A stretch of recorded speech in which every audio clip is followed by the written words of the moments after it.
fait, je suis très content d'être ici ce soir parce que vous allez voir, c'est un peu un retour en enfance, ce que je vais vous présenter. Et mon enfance, donc je suis parisien depuis 35 ans, mais je l'ai vécu ici, sur la colline de Fourvière. Donc, sur cette colline de Fourvière, j'ai eu mes premiers, alors là, c'est plutôt à Vèze, hein, mes premiers cours de natation, c'était à la piscine de Vèze. J'ai eu des cours de ski sur la colline de Fourvière, je ne sais pas si vous connaissez, ça existe toujours, la piste de la Sarah. Et puis donc mes vélos, ils venaient aussi de Vèze, du marchand de cycles, du cours Marieton. Donc voilà, je suis très heureux de revenir dans cette enfance-là. Et bon, quand même, sur cette colline, j'ai reçu les enseignements habituels, donc scientifiques, mais aussi j'ai eu cette chance d'avoir des enseignements en, comment on pourrait dire, en, euh, en humanité classique, on va dire. C'est-à-dire que les langues anciennes, de la philosophie, des choses comme ça, choses que vous allez voir, on peut utiliser maintenant quand on est développeur, en fait. Donc c'est un peu l'idée. Et parce que j'étais un petit Lyonnais très heureux, et puis la découverte de la programmation a fait que j'ai eu des ailes, et puis donc je me suis envolé depuis le forum de Luc Dunhomme vers les marchands de pommes puis d'oranges de la petite bourgade de Lutèce, en fait. Donc voilà, bon, tout ça, ça m'a porté pendant des décennies.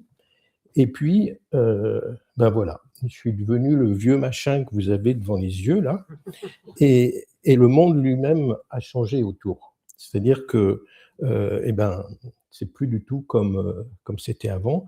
Et en devenant ce vieux machin, en fait, dans le monde de l'IA, j'ai découvert un truc que je tenais à vous transmettre ce soir, en fait. Donc c'est pour ça que cette présentation, vous allez voir, elle aborde pas mal de petites choses un peu dans tous les sens. Mais l'idée, c'est que si on prend des maths, si on prend de la physique et qu'on fait de la programmation, on arrive à créer de l'imaginaire. Et donc l'imaginaire, il est de plusieurs types. Il y a déjà l'imaginaire au sens des nombres imaginaires. Donc si on prend i au carré égale moins 1, en fait, c'est un truc qui n'existe pas, mais qui donne une solution aux équations.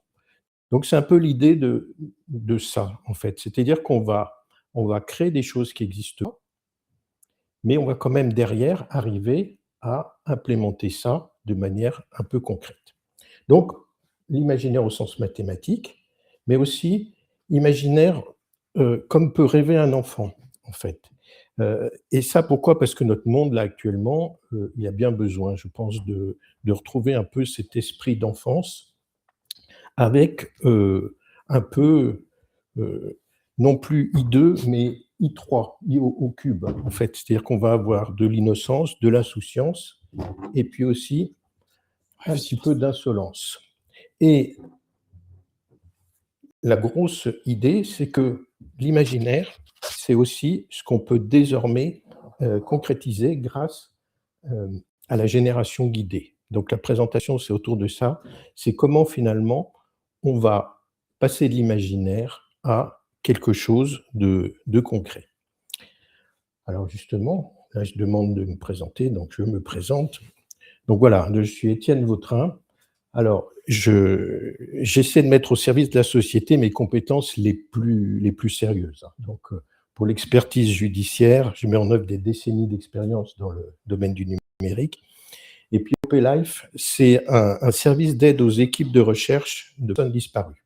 Et donc, tout ça, c'est très sérieux. Mais en fait, l'activité qui m'amuse le plus et qui nous réunit ce soir est celle d'être un instructeur et un éveilleur de Wall-E imaginaire. Alors, j'ai pas trop le temps de rentrer dans les détails sur ce que c'est tout ça, mais en gros, c'est de transmettre des choses un petit peu rigolotes, mais qui tournent autour de ce que j'ai pu connaître dans des dizaines et des dizaines d'années d'exercice. Et puis donc ce soir, en fait, on va se concentrer sur le champignon. Alors, déjà, un champignon, si vous êtes un schtroumpf, c'est en fait, c'est une maison qui est sans porte ni fenêtre. Donc, Voilà. Nous, ce soir, on va quand même prendre quelque chose de plus classique. On va schtroumpfer une définition commune qui est que le concept d'un champignon, c'est un chapeau et un pied.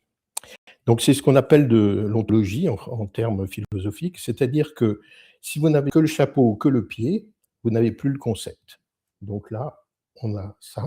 Et ça, en fait, ça va être ce qu'on appelle la substance du champignon.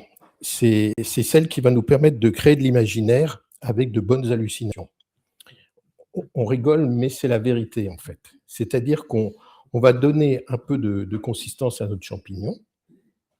Et déjà, on va dire que notre champignon, il a un chapeau marron et un pied beige. Donc là, déjà, il se passe quelque chose. C'est que dans notre tête, on a tous déjà une image qui commence à être commune, à se ressembler. Et en faisant ça, justement, on permet de représenter le concept, graphiquement déjà. Mais on peut aussi le représenter avec des briques Lego. Donc c'est pour ça qu'on va retourner un petit peu en enfance, parce que ça va être ça le but du jeu. Ça va être de transformer des choses imaginaires et conceptuelles en briques Lego. Alors, si on compare ces deux représentations, c'est le même concept au départ, hein. C'est un champignon qui a un chapeau marron et un pied beige. On sent quand même qu'il y a quelque chose de différent entre les deux, au-delà des nuances de forme et de couleur. Et en fait, la différence, c'est dans l'espace de représentation.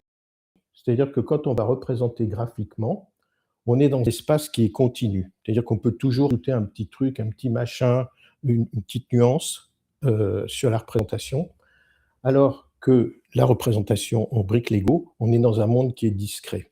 Ce monde discret, en fait, c'est les briques qui existent, les couleurs qui existent, et puis on va dans des détails qui peuvent être il y a un prix aux briques, il y a de la disponibilité, donc on est dans le concret, donc on est en fait dans du solide, on est du solide. Alors que quand on est dans un espace continu, là, on est dans quelque chose qui peut couler dans tous les sens. Donc la représentation, vous voyez, c'est beaucoup moins stable. On a des trucs, bon, on peut les étirer un peu dans tous les sens. Et c'est par exemple le cas donc de le même champignon avec son chapeau marron et son pied beige. Je peux m'amuser à faire une description très scientifique, hein. Donc je vous donne la traduction en français là. C'est la fructification présente un piléus d'une teinte ombrine atténuée, régulièrement étalée, portée par un stipe ferme et dressé, d'aspect ocracé pâle, s'inclinant vers une nuance albescente. Donc là, on joue avec les synonymes et puis la précision du jargon. Donc on n'a pas tellement le temps d'expliquer en quoi c'est intéressant, mais ce qu'il faut voir, c'est que c'est le même concept. Et vous voyez, ça n'a rien à voir avec juste le petit truc simple, un pied marron et un chapeau marron et un pied beige. Et puis, on a aussi ce poème de Gaspard Sous-Bois qui exprime encore le même concept, mais sous une autre forme. Donc là, pareil, je vous le traduis. C'est « Sous le murmure étouffé du sol forestier, un champignon discret s'élève, la tête teintée des couleurs du soir et le pied clair se déployant doucement hors de la terre, comme façonné par la patience et l'ombre. » Voilà. Donc là, vous voyez, on nage en plein dans l'imaginaire. C'est très joli, mais on ne va pas en faire grand-chose avec ça une fois qu'on va être rentré à la maison. Donc, comment est-ce qu'on va se servir de ces éléments où on n'a pas vraiment de prise dessus et essayer de transformer quelque chose qui est liquide en quelque chose de solide, en fait. Donc, dans la vraie vie, on a deux moyens pour faire ça. On a la cristallisation et on a le moulage. Et c'est exactement ce que va faire la génération guidée. Alors, pour vous donner un petit peu une représentation, passer justement d'un liquide, un état solide, si on s'adresse si on considère les couleurs, vous voyez que là, quand on est avec les curseurs, on peut prendre n'importe quelle valeur, on aura toujours une couleur qu'on obtient. Tandis que quand on est dans un système de palette, on a uniquement ce qui est discret et qui existe dans ces modes-là. Donc là, on a exactement ce qu'on va faire, en fait. C'est-à-dire qu'on va passer d'un espace qui est continu à un espace discret. Voilà, donc en gros, on va commencer à cristalliser, vous voyez, sur des crayons, des choses comme ça, faire ces petites choses. Si on revient à des choses un peu plus de code, en fait, là, on a notre phrase, ça, c'est la fameuse phrase de Gaspard Sous-Bois, et on veut arriver à quelque chose, dans un premier temps, qui va être du JSON, en fait. Donc, voilà, le but, ça va être de faire ça. Et la première chose qu'on fait, de manière assez simple, c'est qu'on crée un prompt autour de notre phrase. Donc le prompt, vous voyez, c'est ce qui va expliquer ce qu'on veut obtenir dans notre structure JSON avec donc simplement le fait qu'on va utiliser en fait des noms de CSS en fait pour qu'on ait des repères communs. En fait, c'est ça un peu la difficulté. Si on mettait des valeurs numériques pour coder les couleurs, ça serait d'abord très compliqué, et puis les modèles qui sont dessous, ils ont un peu du mal à faire des calculs. Par contre, si on arrive à exprimer la couleur sous la forme d'un concept, on est beaucoup plus à l'aise. Et donc, un concept qui est commun, c'est les fameuses couleurs CSS. Donc là, qu'est-ce qu'on fait? On lui dit, donc, à partir de la phrase qui est en dessous, tu vas essayer d'inférer des noms de couleurs CSS. Voilà. Donc ça, c'est le prompt qu'on met, et autour de ce prompt, donc on va bien sûr avoir un modèle. Alors là, le modèle qu'on utilise ici, c'est le modèle en fait du framework Foundations Model d'Apple. Et donc c'est un modèle qui est local et qui tourne sur toutes les machines en fait qui ont Apple Intelligence implémenté. Donc l'avantage, c'est qu'effectivement ça tourne hors connexion, on est sûr que ça sort pas de la machine. Par contre, l'inconvénient, c'est qu'on n'a pas la puissance des grands systèmes en ligne, etc. Mais j'avoue que j'ai été quand même assez bluffé par ce qu'il arrive à faire. Vous allez voir que c'est pas négligeable quand même ce qu'on arrive à faire, mais ça demande un certain nombre de précautions. Donc là, j'ouvre une session et puis j'ai donc toujours mon prompt. Et ce que je fais maintenant, c'est que je vais interroger donc le modèle à travers la session, avec quelque chose qui est un petit peu nouveau, c'est-à-dire que jusqu'à maintenant, quand vous faites une requête à un modèle, il vous répond, donc si c'est un générateur d'image, il va répondre par une image, mais en général, il répond toujours par du texte. Et là, en fait, vous voyez que la réponse qu'il donne, c'est le paramètre generating, où on a en fait un type de structure. Donc, on va lui demander de générer une structure. Donc, le CSS, en fait, va être remplacé dans la Swift, que c'est des principes qui sont un peu généraux. L'avantage de ceci, c'est que la macro, vous allez voir, permet de automatiquement gérer ce qu'il faudrait faire sinon. Donc là, j'ai modular indent, donc une structure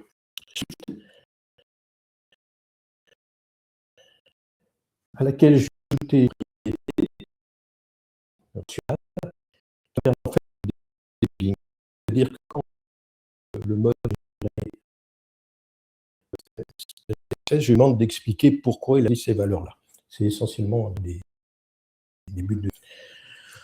Ensuite, on va définir cette structure comme étant codable. Codable, dans le monde Apple, ça veut dire qu'on a le passage JSON vers la structure native et réciproquement. Donc là, en fait, je vais pouvoir, à partir d'un JSON, créer un mushroom color.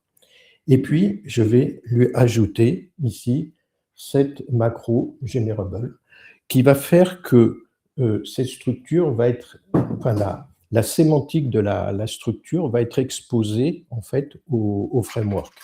Donc par là, qu'est-ce qu'on entend? C'est-à-dire que le nom des propriétés va être connu, et puis vous verrez qu'on pourra rajouter aussi d'autres informations, mais c'est ce qui permet que la requête qu'on fait à la session puisse générer justement une structure comme ça. Donc en fait, en interne, ça se fait en 2 temps. Elle va d'abord générer du JSON et après, vous voyez d'ailleurs dans le prompt, on dit return JSON, hein. Donc fabrique du JSON, mais après, le JSON est transformé automatiquement dans une structure native. Alors, si on exécute ça, voilà, ça c'est la version la plus simple, hein, où tout est décrit par le prompt et puis par les noms des propriétés, en fait. Vous voyez, il n'y a que ça. Et si on exécute ça, on obtient cette réponse, hein, donc qui n'est pas complètement délirante, hein, c'est-à-dire qu'on a comme couleur, on voulait du marron, on a du saddle brown, on voulait quelque chose de beige en fait, et on a une couleur ivory, donc c'est ça. Et là, vous voyez, il explique pourquoi il a choisi ces couleurs-là. Voilà. Donc ça, vous voyez, c'est la génération guidée la plus simple. Et la plupart des exemples que vous trouvez se limitent à ce genre de choses. Mais en fait, ça peut aller beaucoup plus loin. Donc notamment, on va pouvoir rajouter, vous voyez, des règles en plus de ce qu'on a mis dans le prompt. Donc là, on rajoute des trucs un peu partout. Donc déjà, on peut avoir une description de l'objet, Mushroom Color Intent, dans justement la macro générale. On rajoute une description de ce qu'on va faire avec, voyez. Donc, on dit que c'est une intention qu'on veut faire qui est extraite de la prose en langage naturel. Et puis, donc, on lui donne des règles, sachant que là, les règles, elles vont s'appliquer sur cet objet-là, voyez. Et puis, on peut descendre aussi d'un cran et définir d'autres règles, d'autres explications justement de guidage qui sont à l'intérieur des propriétés, en fait. J'ai oublié de vous dire ça, mais l'idée, hein, si on prend l'image du liquide qu'on va venir solidifier, c'est qu'on va guider le contenu liquide vers les bonnes propriétés avec les bonnes valeurs, vous voyez. Et donc, ce guidage, en fait, on le décrit comme voilà. Donc ça, vous voyez, c'est quelque part, c'est la même chose que le JSON que j'avais au début, hein, surtout cap CSS, thème CSS, mais vous voyez plein de choses autour qui vont aider le modèle à bien faire couler, je dirais, le texte à l'intérieur jusqu'aux propriétés. Alors, l'autre chose qu'on peut faire, c'est dans la session, on peut rajouter des instructions. Donc les instructions, c'est quelque chose qui va être présent sur tous les prompts de la session. Et donc, c'est un peu des règles très générales à ce moment-là qu'on va mettre. Et donc là, vous voyez, ce qui est très intéressant et que j'ai découvert très récemment, en fait, c'est que on peut demander à un modèle aussi simple que les modèles embarqués, justement, des foundation models, de faire du raisonnement.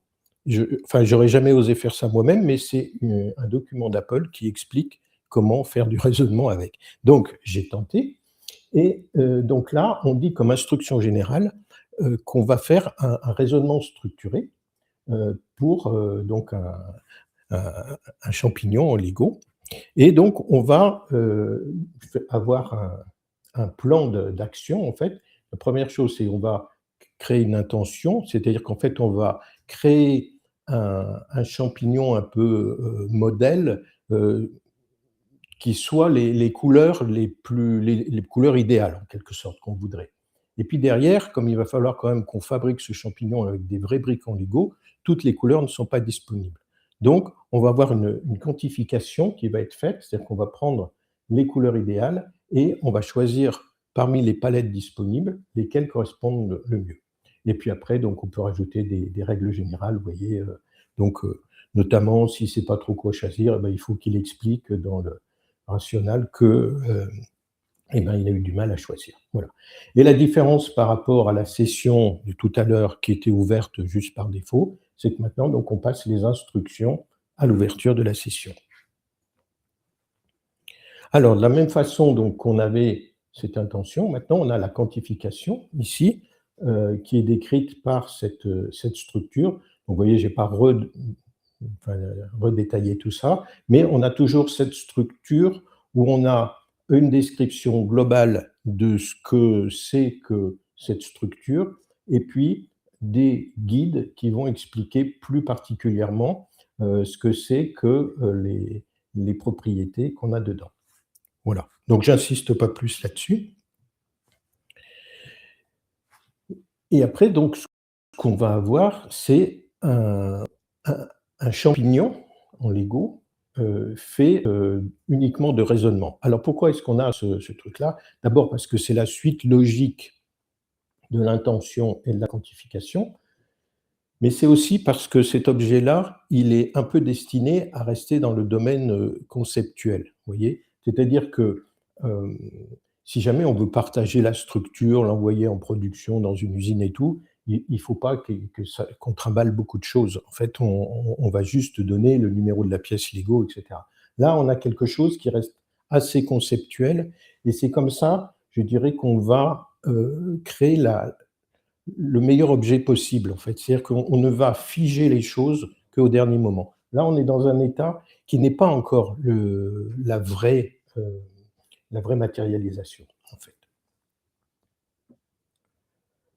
Voilà. Et alors, ce que moi je trouve assez amusant, c'est quand on est développeur, en fait, on se retrouve un peu avec une logique de développeur, mais là, on gère plus que des choses qui sont surtout de la sémantique. En fait, on explique ce qu'on fait, mais finalement, on code assez peu. Vous voyez, les mots-clés de coding proprement dit, j'utilise struct, var, et puis les macros generable et guide, mais c'est tout, quoi. Donc, assez peu de syntaxe vraiment de programmation, et tout le reste, c'est du texte qui explique ce qu'on est en train de faire. Mais on a quand même ce système un peu de hiérarchie où on va créer un peu plus complexe par assemblage de deux autres objets.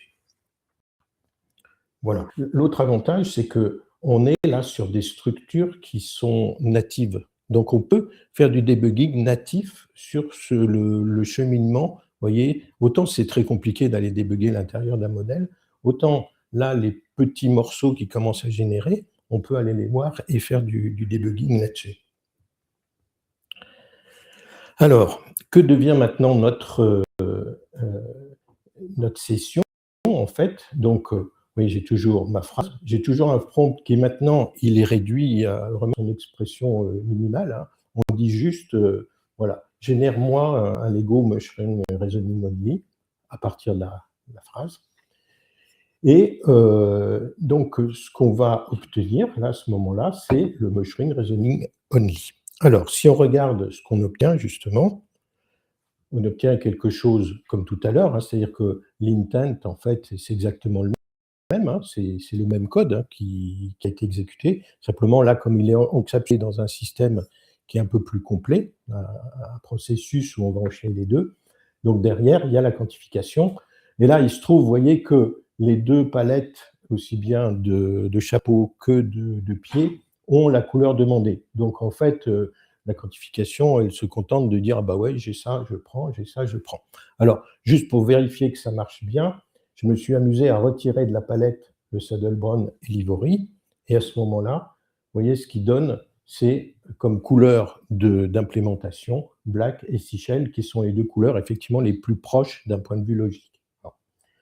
Alors, par contre, le rational, là, vous voyez, il n'est pas très, très intéressant parce qu'il a repris exactement le rational qui était là-dessus.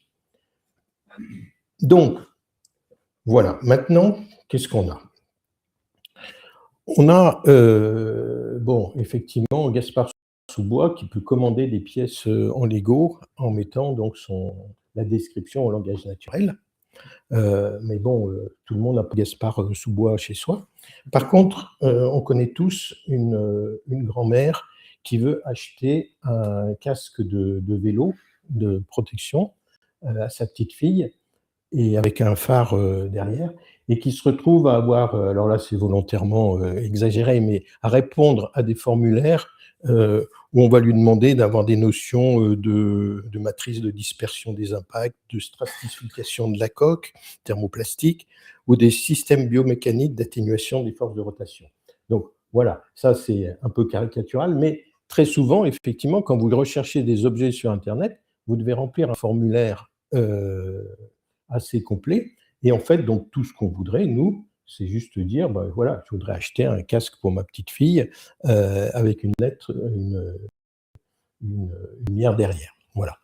Et donc, l'idée, c'est qu'on utilise la génération guidée en partant de ce texte, comme on l'a fait sur la description du champignon. Là, c'est la description du casque. Vous voyez que là, elle est très générale. Donc, à la limite, on va pouvoir sortir tous les casques simplement qui ont une lumière derrière. Mais si on a besoin de détails un peu plus techniques dans l'objet métier derrière pour faire nos critères de recherche, eh ben justement, c'est la génération guidée qui va générer tous les champs dont on a besoin, mais on ne va pas embêter l'utilisateur avec ça. Vous voyez, si l'utilisateur ne dit rien, c'est qu'à la limite, il s'en fout, il ne sait pas ce que c'est, donc de toute façon, la réponse, elle n'aurait pas été bien. Et puis, voilà, dans notre assemblée, justement, on n'a pas que des gens qui s'amusent comme ça, à acheter des casques pour faire de la poésie. On a des gens qui ont un vrai boulot, en fait. Hein. Et donc, c'est le cas des Mushroom Studios. Donc, les Mushroom Studios, c'est un lieu où il y a vraiment une activité de recherche très intensive. Hein, donc, notamment, tester tous les assemblages possibles de champignons. Vous voyez, est-ce qu'on met le pied par-dessus le chapeau par-dessus le pied. Donc, tout ça, c'est testé, etc. Et puis, donc, il y a des recherches aussi sur des nouveaux concepts. Donc, vous voyez, par exemple, de champignons buvables. Enfin, c'est des gens qui sont très, très créatifs. Bon, je ne vais pas aller beaucoup plus loin parce que je sens que vous avez des envies de bière et d'autres boissons qui arrivent, donc on ne va pas entrer dans trop de détails. Mais il se trouve que ces gens-là, ils sont en train d'imaginer donc de rajouter des portes et des fenêtres sur les champignons en Lego, en fait. Donc le but, c'est évidemment d'aller proposer ça aux Schtroumpfs. Le problème de ça, c'est que si on fait ça sur GargaGPT, eh ben, d'une part, on va exposer toute notre recherche, tout notre savoir-faire, en fait. Si on lui dit, ben, fabrique-moi un truc en Lego, toute la génération guidée qu'on avait expliqué tout à l'heure, elle va partir à l'extérieur. Et puis surtout, on met en danger le village Schtroumpf parce que donc il pourra savoir où est-ce que c'est. Donc, en fait, l'idée, ça va être d'exposer uniquement l'imaginaire sur les modèles qui sont en ligne. C'est-à-dire qu'aujourd'hui, quand vous avez le choix, vous dites, bon, là, il faut plutôt que je le fasse en local, en interne, etc., ou je le fais en ligne, mais limite, c'est l'un ou l'autre. Là, l'avantage de la génération guidée, c'est que vous pouvez faire un « et ». C'est-à-dire que vous commencez par créer toute la phase imaginaire avec les modèles en ligne, vous obtenez un texte, et ce texte derrière, vous en faites une génération guidée, mais en interne, donc qui n'expose en rien, justement, quelle est votre structure de briques Lego, etc. Hein, donc l'idée, c'est ça. Alors, l'autre truc qui est intéressant de travailler sur les modèles en ligne en restant au niveau imaginaire, c'est qu'au niveau imaginaire, on peut aussi faire des calculs, en fait. C'est-à-dire qu'on peut faire des analogies, on peut faire des choses comme ça. Vous vous souvenez, c'est l'idée qu'on peut faire des trucs qui n'existent pas, entre guillemets. Bon, il faut respecter certaines règles. Si derrière, on veut concrétiser, il vaut mieux qu'on respecte les lois de la physique quand même dans ce qu'on imagine. Mais voilà, on peut être très, très créatif dans cette partie-là. Et justement, la culture Schtroumpf, elle n'est pas tellement connue du modèle embarqué dans le framework Foundation Models. Donc là, on profite vraiment du meilleur des deux. Voilà. Alors, donc, l'idée, c'est ça. C'est donc, on a le modèle en ligne qui va nous générer, cette fois, il peut quand même demander au modèle en ligne de nous générer jusqu'à du JSON, hein, il n'y a pas de problème. Et derrière, à partir de ce JSON, on va reprendre la chaîne qu'on avait vue tout à l'heure et on va construire notre champignon. Voilà, donc moi j'ai fini. Donc l'idée, c'est que j'ai vraiment envie de vous transmettre des choses. Donc là, il y a plein de petits éléments que je n'ai pas eu le temps vraiment de vous expliquer. Mais donc, il y a le site du vieux machin qui est en ligne. Hein, donc vous pouvez récupérer. Donc je ne suis pas sûr que le flashcode là marche dessus, mais au moins vous avez l'adresse ici. Et puis, sinon, vous chercherez mon nom sur LinkedIn, tout ça, vous m'y trouverez. Voilà. Et puis donc, je voulais terminer avec un grand merci, justement à tous ceux qui m'ont fait grandir. Donc les éducateurs sur la colline de Fourvière, tous les gens que j'ai pu connaître et qui m'ont fait grandir dans ma vie et puis qui me suivent encore ce soir malgré toutes mes bêtises. Et puis, voilà, donc merci à vous tous et tous vous. Enfin, vous êtes précieux pour moi, en fait, c'est ça qui m'inspire. Voilà.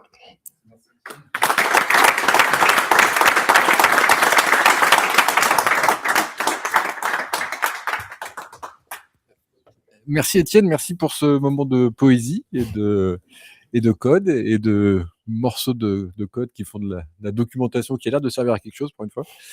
Alors peut-être pour préciser, parce que je pense qu'il y a peut-être probablement des gens qui n'ont pas saisi quand tu faisais les petites allusions au début sur les vendeurs de pommes et d'oranges. Étienne a bossé pendant très longtemps Pendant combien de temps tu as bossé chez Apple ?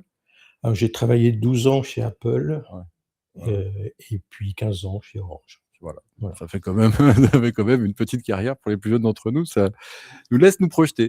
Est-ce qu'on a des questions ? Oui. Alors moi, je suis pas dans la poésie. Les perfs, ça donne quoi ? Alors, les perfs, il faut dérouler la création du champignon, ça prend quand même quelques secondes, en fait. Hein. Donc, effectivement, c'est pas du truc en grande quantité, mais bon, ça marche. Et moi, ce que je trouve quand même très impressionnant, c'est qu'on travaille sur des notions quand même qui sont très très virtuelles, quoi, très conceptuelles. Et le modèle local, il arrive à comprendre tout ça. Au début, j'aurais vraiment pas osé.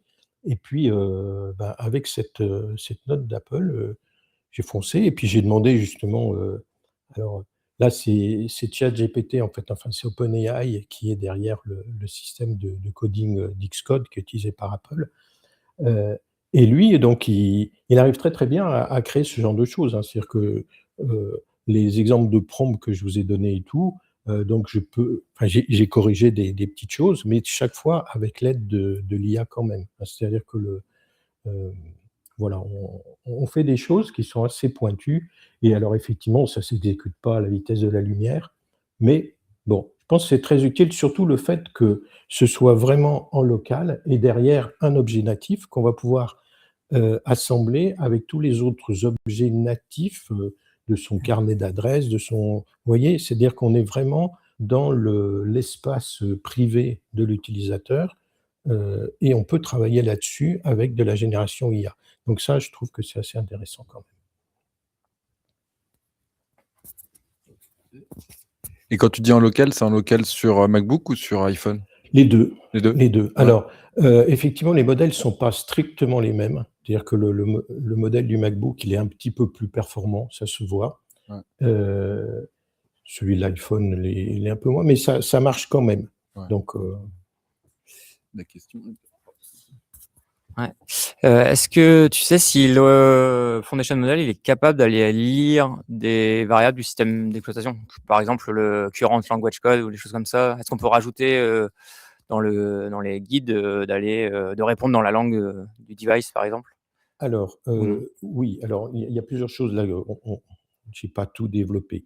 Mais déjà, ce qu'il faut savoir, c'est que la génération, elle se fait à partir de schémas et que là, tout ce que j'ai montré, c'est des schémas qui sont statiques, qui sont finalement faits à la compilation, mais on peut créer des schémas dynamiques qui font qu'on va, effectivement adapter déjà, par exemple, au langage de l'utilisateur ou au type d'utilisateur. C'est-à-dire qu'on peut, en faisant des schémas dynamiques, hem, adapter en fait la génération, à l'interlocuteur en quelque sorte. Je parlais pas Mais forcément de la alors structure, mais des variables, au sens programmation? de D'aller la réponse plutôt. La réponse dans la structure. Par exemple, là, on avait la réponse avec la couleur, et cetera. Oui. Si par exemple, c'est plutôt une présentation d'un lieu, est-ce qu'il serait capable de donner une réponse en fonction d'une variable extérieure, par exemple, Oui, la langue du alors device, quoi, bon, ou déjà, non? tu peux effectivement que le prompt soit un petit peu dynamique, c'est-à-dire que dans le prompt, il y ait des contenus de variables, qui puissent être mis. Et puis, il y a une notion de tool aussi qui existe dans les foundation models, c'est-à-dire qu'on peut demander, rajouter soi-même du code à la session pour que, quand elle va rencontrer telle notion, elle a exécuté en fait le tool qu'on fait, qui lui-même va retourner une certaine valeur. Donc, par exemple, effectivement, on pourrait imaginer un tool de géolocalisation qui fasse ce genre de choses. Mais là, je pense que si c'était la position, le plus simple, c'est d'utiliser les outils standards de géolocalisation et de mettre dans le prompt qu'on est à tel endroit. Mais, enfin, Ouais. s'il y a des idées de langue ou de choses comme ça, effectivement, on peut faire ça. Alors, les modèles eux-mêmes, c'est ça que, bon, je n'ai pas étudié à fond, mais quand vous activez Apple Intelligence, en fait, il vous demande une langue. C'est-à-dire que vous devez mettre que vous voulez parler en français ou en anglais. Alors, ça, c'est un peu compliqué parce que justement, quand on fait des présentations et tout, il vaut mieux que le code soit en anglais.